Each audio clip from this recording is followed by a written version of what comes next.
পশ্চিমাঞ্চলের জেলাগুলোতে আজ বিকেলের পরে ঝড় বৃষ্টির একটা সম্ভাবনা, বজ্রবিদ্যুৎ সহ বৃষ্টির একটা সম্ভাবনার কথা বলা হয়েছিল হাওয়া অফিসের তরফ থেকে, এবং সেরকমটাই আপাতত বজায় থাকছে।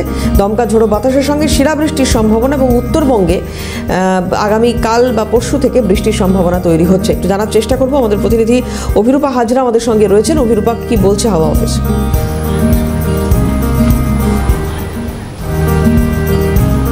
দেখো, হাওয়া অফিস সূত্রে বলা হচ্ছে যেহেতু এটা কালবৈশাখীর সময় এবং কালবৈশাখী এখন প্রায় হয়নি বললেই চলে, তো সেক্ষেত্রে আজকে পশ্চিমাঞ্চলের জেলাগুলোতে বিশেষ করে বিকেলের দিকে বজ্রবিদ্যুৎ সহ বৃষ্টি, কালবৈশাখীর সম্ভাবনা রয়েছে। 50 থেকে 60 কিলোমিটার বেগে ঝোড়ো হাওয়া বওয়ার সম্ভাবনা রয়েছে, এবং তার সঙ্গে কিছু কিছু জায়গায় শিলাবৃষ্টি হওয়ার সম্ভাবনাও রয়েছে।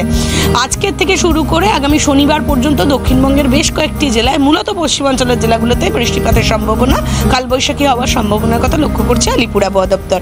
পাশাপাশি শনি এবং রবিবার উত্তরবঙ্গে বৃষ্টি হবে এবং সোমবার থেকে সেই বৃষ্টি বাড়বে, এমনটাই মনে করছে আলিপুর আবহাওয়া দপ্তর।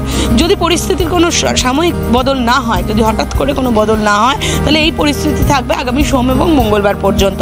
সোম এবং মঙ্গলবার পর্যন্ত উত্তরবঙ্গে বৃষ্টির পূর্বাভাস যেমন রয়েছে, সেরকম রয়েছে দক্ষিণবঙ্গেও বৃষ্টির পূর্বাভাস। হালকা থেকে মাঝারি বৃষ্টিপাত হতে পারে দক্ষিণবঙ্গের সর্বত্রই।